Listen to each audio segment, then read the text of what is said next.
Hello and good evening, and welcome to DJ NTV's Boston John's Record Roundup. I am Boston John, of course, your host. Welcome to the show. We've got a panel with us today. We've got Eric that's here with us. We've got Brian. Hello, Brian. Hi. We got Howie is here today, and we've got Aaron all the way up from Canada. So I'd like to welcome everyone and say thank you for being here and participating. Quickly want to say thanks to our sponsor that helps keeps our shows being broadcasted on DJ NTV. It's DJ Event Planner. You'll be able to find their information in the link just in the video's description below. So please check them out. To kick things off, I pulled one up. I know I have more than the one I have, but this one had the picture sleeve, so I thought this would be it's one of the three that I have, because this young lady had three really big singles from 87 to 90, and her name is Pebbles. Pebbles. Nice. Pebbles. Okay. Her backstory, I don't know how she got involved with Charlie Wilson, which the Wilson crew is famous for Gap Band. He is one of the producers, so it's kind of an R&B, kind of a funk feel, but she came along in 87. Her first track was Girlfriend, which was poppy and popular. This one here was Mercedes Boy. R&B pop. This is Mercedes Boy. This was the middle song. This was 89, I think. Yes. But that's one of her looks, and this is that's the first album. Yeah. Yep. So Mercedes Boy, I think, was probably my favorite of them. And then 90s, she had given you the benefit. That's my favorite, and that's a jam. So, oh my God, that's a beautiful. That's my favorite Pebble song. So there's it's the trifecta, and she was just on fire for a while. She's married to L.A. Reid, who produced TLC, and hung out with Babyface. So she was really in the scene for a while. Maybe that's why she put out music. She can sing. Her stuff is catchy, and of those three songs, they're all great. And if you can't remember them, once you play them, you'd be like, oh yeah, I remember that one. That's been on. Give Me the Benefit is an amazing track. Now, she founded TLC, didn't she? I don't know if she founded them. She was very instrumental with that. Yeah. Because that TLC broke, what, 90, 91? Yeah, I think she's Sexy Cool. Instrumental in that. Yeah. It's kind of the same sound, like the bouncy TLC stuff kind of sounds like her, but a lot of that stuff had that New Jack Swing bounce to it. But they're good floor fillers. I can't believe I didn't put a BPM sticker on this, because I was pretty good about that back in the day. But check out Pebbles. Yeah, that's her stage name. Pebbles is tons of fun. Pebbles is tons of fun. I pulled her up on the wiki just to let you know she's still with us, born in 64, and based out of Atlanta. She's a minister now. Wow. So a little backstory, what's cooking with Pebbles. So check her out. That's my pick of the week. Good pick. Eric, what do you get for us? I'm going to go off the charts. You guys might be a little surprised at my pick tonight, but it's Storms of Life, the album by Randy Travis that was released in 86. Went to #1 on the country charts. I see Aaron shaking his head. He's familiar with this artist, I'm sure. And absolutely. The interesting thing about this album, which I thought was great, before the album was released, Randy, you know how these record labels are. He was with Warner Brothers. We need a single. So Randy gave him On the Other Hand as a single. It only went to 67 on the charts. But by the time the album was released, they said, because Randy Travis kept asking the label, can we re-release On the Other Hand? And they finally said, yeah, once the album was released, you got your wish. And sure enough, at that point, it went to #1, that single. Several others that charted well, Digging Up Bones, Storms of Life, 1982. And from there, he just went skyrocketed. Yeah, what was Forever and Ever Amen on? That was the second one. It was Always Forever. That was the album that was on. And of course, we all played that at every damn wedding, I'm sure. You know. Oh, sure. Whatever. Yeah. But yeah, I mean, Randy, I've always liked him. I liked his style. It was just, he brought the old country back. You know? He was an old soul. Yeah. Kind of like Lyle Lovett in that regard. He brought the George Jones back into the scene. You know, and he was just, his voice, as soon as you heard that first lyric, you knew it was Randy. You know, he's got that distinctive voice. I've always been a huge fan, you know. He's So good. I like him. Yeah, he seems like the real deal to me. He's not Yes. acting a part or well, like I could be doing industrial goth music, but I think I'll do country instead, which is No, he's vibe I got a give to voice. everybody today. He's got a voice built for country. Absolutely. He's a country artist, you know. Yeah. He had a massive stroke. Through Yeah, and He through. did. a couple Yeah. years up with a massive stroke, and I don't know if we'll ever see him on the stage again. Mhm. He's still with us though.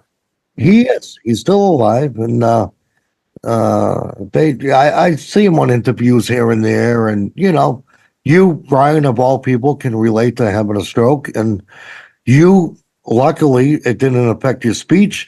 Randy, it did. I mean, Well, it did a little bit, but yeah, Randy, I don't know that he's verbal, but yeah, I mean, don't he's think he still is here. now. You know, he's And, still here. I'll put an additional recommendation on Randy Travis for Three Wooden Crosses on the right side of the highway. If you ever listen to that one, that's a Right. hard. Yeah. A really good song. What was Yeah, really good song. cool is when he did that duet with Carrie Underwood that really invigorated his chart listing. So they did a big collab on an award show. I don't remember the run. And it put Randy back on the map.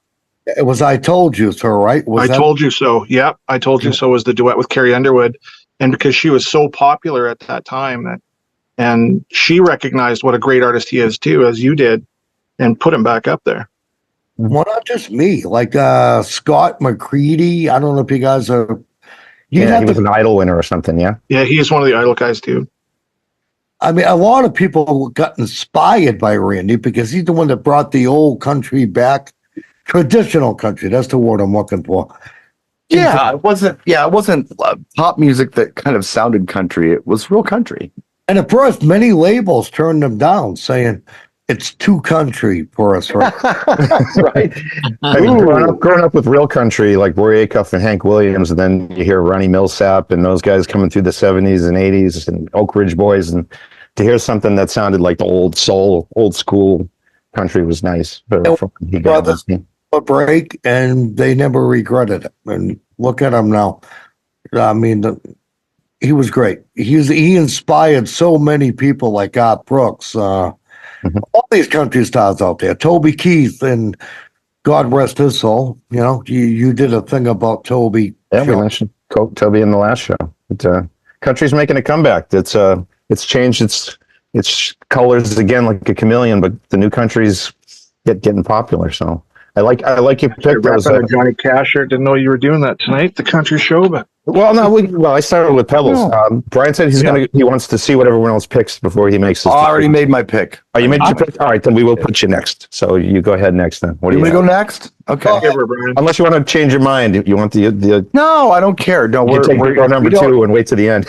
You know, before the show, I looked at a record that it was just kind of at the end. I'm like, oh, that's a good one. Okay. And I thought, well, let's see where they go with it. But, you know, I've decided that I like it when we mix shows up. I like it when we have multiple genres and we're not just talking about one thing. It's cool when we all stay on a theme. It's also cool when we go all over the place and divulge from anybody. We should tell the viewers that we don't plan in advance what we're going to pick, and sometimes I it just don't. lines up I like certainly don't. like a Swiss watch. Everyone's on the same page. Right. You know, Right. sometimes. I've talked about albums of a generation, like the one that I can remember that I brought up. I feel like that my generation's Billy Joel album is Glass Houses. I don't know why I feel that way, but I do. And some people make those Nylon Curtain, it's River of Dreams. Now, to me, it's Glass Houses. That's the album from Billy Joel. And I did a whole thing on that. And I don't have quite the dissertation on this one, but I wanted to share with you what I believe is my generation's Rolling Stones album. Okay. And that would be Tattoo You. Oh, I love. Yeah. Mhm. That is a great record. It's my generation, and you know what? It's funny. She's got tattoos all over her face, and that was really shocking when this came out. But this would be very normal today. No, now she works at the gas station. I see Now her. she works. Monta Yeah. Phillips. Yeah, she's like my niece now or something. Yeah, it's very normal. Looks like a female Post Malone, actually. I saw the best meme last week that I'll just tell you about. You don't even need a visual. It was a picture of a guy, you know, just a guy with his shirt off and shorts. And it was, come see the amazing untattooed man. And it was kind of thinking to myself, yeah, that's kind of the unusual thing now. That's the To not have rarity, yes. tattoos. Right. Yeah, and that would be me. I'm the amazing untattooed man. Yeah. But now off of this one, and you know, kind of rolling this into the DJ thing. If you're already a DJ and you're doing a rock set, you can totally do a song off of this record called "Start Me Up." You can still play it. That was the big hit off of here. Still hear that at sporting events. They're still playing that. Yeah. And that was what, 1980, I think, right? Or Yeah, 80 or 81. I don't have my reading glasses on, so I can't tell you. By the way, that is what Keith Richards would look like in 1981 if he had tattooed his face. That's definitely he hasn't aged at all in 50 there. years. No. That I don't. No, that is not Mick Jagger, but that is definitely. I don't think that's Mick Jagger. That might be Mick. I always thought it was a chick. Is that really Mick? That would be a trip, man. That looks like it's Mick, a much younger, thinner Mick, jazzed up with ink. That would be a trip if that was Mick. I always assumed it was a chick. Wow. It's a chick. But that's definitely Keith. Oh, for sure, that's Keith. Oh yeah. So yeah, my whole world just changed. If that's really Mick, I don't my know. whole world changed. Anyway, the song that's on here that's really cool, that I really like, and it's just kind of a cool bluesy jazzy song, is "Waiting on a Friend." I think it's a great song, and they talk about different artists who go through these stages where, like they talk about Bowie goes through his Berlin phase, you know, when he's living in Berlin and he's doing things with the pop or whatever in the mid-70s. This was the Rolling Stones, part of their New York phase. And that was Miss You was part of that too, and that whole thing in the late 70s. But this was very when I hear this album, it just sounds like New York City. It doesn't sound like London to me. I don't know about you. Oh, he's in New York City. He's always singing about New York. They must have spent a lot of time in New York. I think one of those tracks they sat on they kind of held them because they were in that disco phase. Yeah. And then when this record came out, like, because Start Me Up doesn't sound like Miss You or Emotional Rescue. Right. But I think they had it, and it just didn't fit the records till there. And that's an awesome pick. That's a great record. No, it's a fun record. And Little TNA off that. Little TNA is a great one on there too. Yep. Yeah. I want to explain that to our younger viewers, what that actually means. Go ask your folks. Oh, Emotional Rescue was on. No, that was on the same album as Miss You, I think. A little earlier, yeah. Tail end of the 70s. Yeah, Sucking in the 70s or something like that. I don't remember. Anyway, a good pick. Yeah, that was earlier. This everybody I knew had this. If you were, well, and again, I probably ran around with weird people, but even at that young age, my friends were connoisseurs, and this record was in a lot of people's record collection. There was the Holy Trifecta. You had Genesis, Abbey Cab, Tattoo You was there, and Back in Black was there. It's on everybody's house. Yeah, or those about that was the 1980 record. 80, 81. If you went to a friend's house, they had those three records. It was guaranteed. Yeah. Right, Something Comes Alive. Actually, I'm thinking back. The people who had this record are the same people who had, like, Rick Springfield, Working Class Dog, which was a great record, by the way. A little later than that one, and maybe Asia's first self-titled album too. I mean, that's a good possibility. It's all in the same time. Yeah, it's a good bubble, and they're all kind of different. They all sound very different. Music was different back then. Not if everything you had was really cool friends. They had a copy of Tom Tom Club, the first Tom Tom Club record too. So awesome. So those are really cool. Tattoo You, Brian's pick. That's his Rolling Stones timestamp for his generation. Maybe it's not my generation. Not everybody will agree with me. Some people will say, "No, it's Undercover." Nope, it's Tattoo You. That's my pick. I agree. I like that one too because Undercover was kind of a new sound for them. They kind of started sounding like to Chaos. I liked it. I liked Harlem Shuffle. I liked Undercover of the Night, but I'm weird. But this sounded more like the Stones to me than that did. Yes. Yeah. Right. Yeah. Classic Stones. Good pick. I like your choice. Let's move to Howie. Howie, what do you want to offer for us today? Alrighty, I did a last minute pick myself, I guess 10 minutes before the show. And I picked a 2023 album, and it was the longest running #1 single by Miley Cyrus from her album Endless Summer Vacation, and it's called Flowers.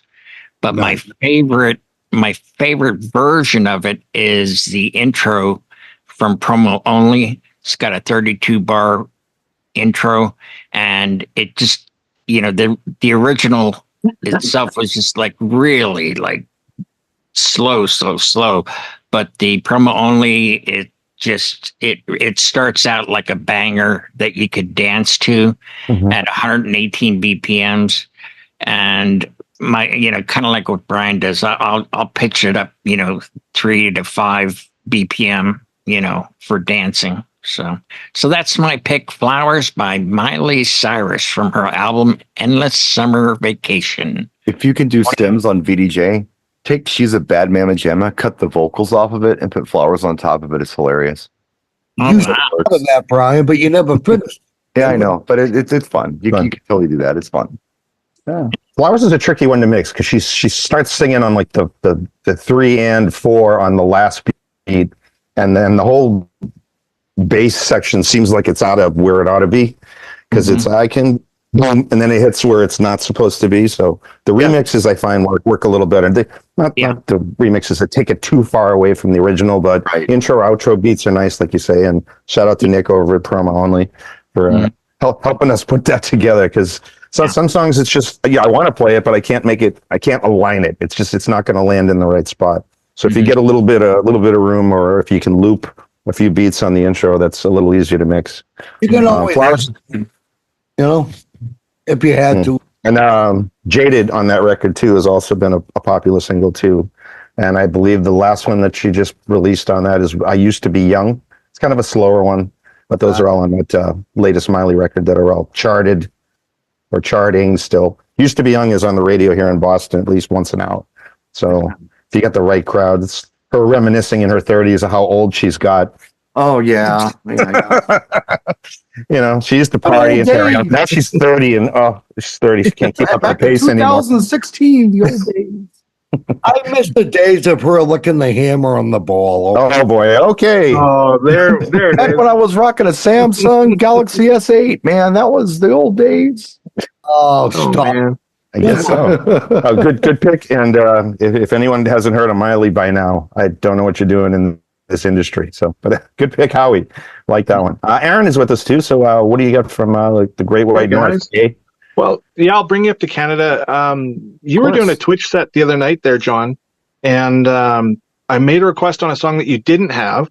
So it's one I'm gonna propose to everyone to take a listen to. If you're a blues rock person, if you like that blues rock infusion, I know you probably would have thought I was going to go country on this one, but no. There's an artist from Canada. His name's Colin James. He's had songs that he's cut from Ike Turner. He's written with like all the greats and stuff throughout the years. And his debut album was self-titled, and it's Colin James. Self-titled album, Colin James. And you can listen to this front to back if you like that blues rock riff, and right from the get-go, the first one is more of a poppy commercial type introduction to his career, and it was with a track called 5 Long Years. And as I brought you into Blue Rodeo, and I think this is going to tie you in between the Blue Rodeo to say Bryan Adams. This is a great bridge between them. As Colin James, and Colin, Colin. Yeah, Colin James. Okay. And what's the deal? Is he a singer? Is he a guitar player, or what's his role? He's a killer guitar player. I've got to see him live twice, and meet a couple of members of the band along the way. I've been lucky there, and he's an amazing guitar player. He's really, really good. He is one of the Canadian great guitar players, and to stack up against anybody globally. Really, he is that good. And you go to a concert and there's a portion of the show where it's just him and he just lays into his guitar and he's blown away. You're blown away. His talent is amazing. The second album has got a very great rockin' tune on the second album. And I think it was like Step Something. I'd have to look at it. But track 5, if you've ever had a relationship that went south because of something the other person did or didn't do, particularly if they lied to you, track 5 on a self-titled, it's killer.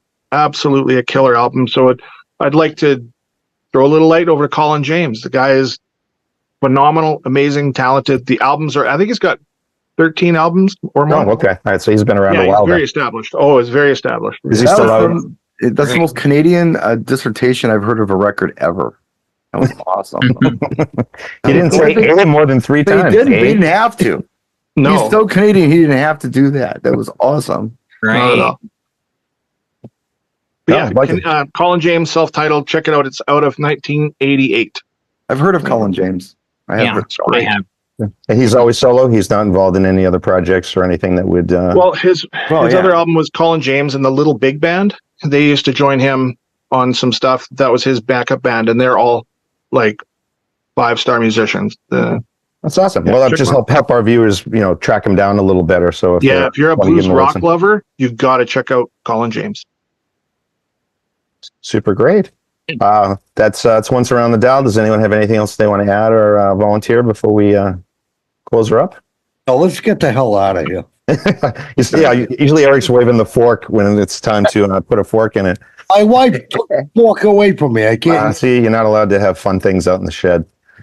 I'd like to thank everyone for coming through. If there's an artist you'd like us to mention after you've watched the video, put it in the comments below. We always appreciate hearing from you guys. It's honor to be here, and we love hearing from you. So until next time, for the next episode of Record Roundup.